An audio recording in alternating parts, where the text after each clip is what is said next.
All right, let's dive right in. Today, we're going to talk about a really powerful idea, one that might just flip the script on how you think about growing a business.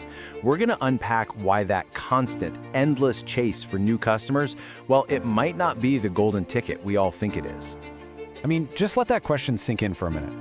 So much of business advice is all about acquisition, right? Find the next person, the next lead. But what if the biggest opportunity, the real gold mine, is already right there with the people who already know you? And this leads us straight into a really common problem, something you could call the customer acquisition trap. It's this cycle that so many businesses get stuck in, and honestly, they often don't even realize how much it's actually costing them. Okay, so think of your business like a bucket. The old school way of thinking says your job is to just keep pouring more and more water, that's your new customers, right into the top. But what if that bucket is full of holes?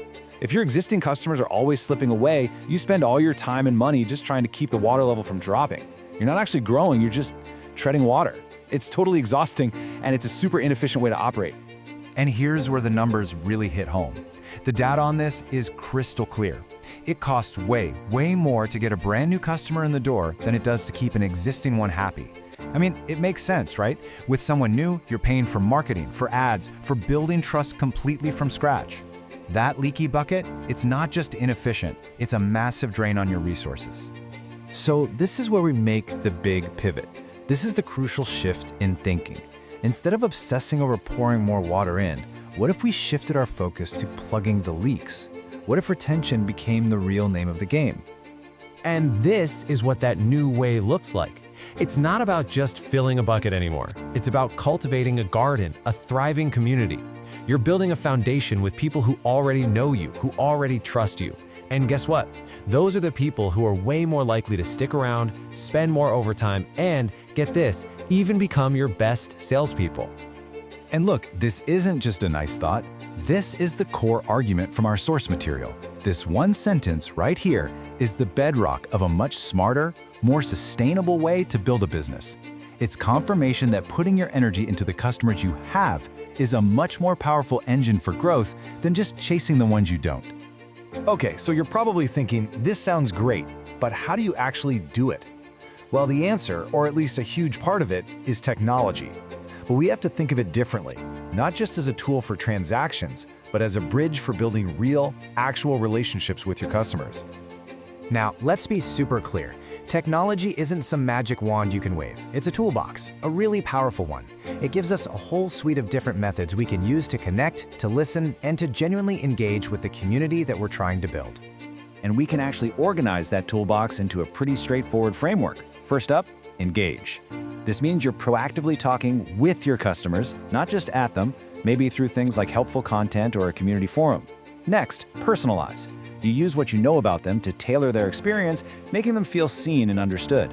Third, support.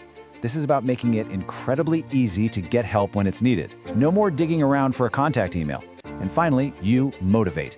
You give them real, meaningful reasons to stay loyal, creating incentives that actually matter to them. So when you start putting all these different pieces together, the big mindset shift away from just acquisition, the focus on building a community, and using technology in the right way, you start moving toward the real end game here. Our source material calls this customer-centric excellence. And I gotta say, I love that term. It's so much more than just being customer-friendly. It's about reaching a point where the customer relationship is the sun that your entire business solar system revolves around. It's where every single decision, from the top down, starts with one simple question: how does this create a better, more lasting relationship with our customers? And that, right there, is the biggest takeaway. Being customer-centric isn't a task for the support team or a line item on a budget. It becomes the fundamental strategy that guides everything you do, from how you design your products, to how you market them, to how you support them long after the sale. It's everything. So, I'll leave you with this final thought to chew on. Take a hard look at the technology and the systems you use in your own world every single day. Ask yourself, are they just designed to process a payment, to close a ticket, to complete a transaction? Or are they truly designed to build and deepen a genuine, lasting relationship? The answer to that question might just be the key to everything.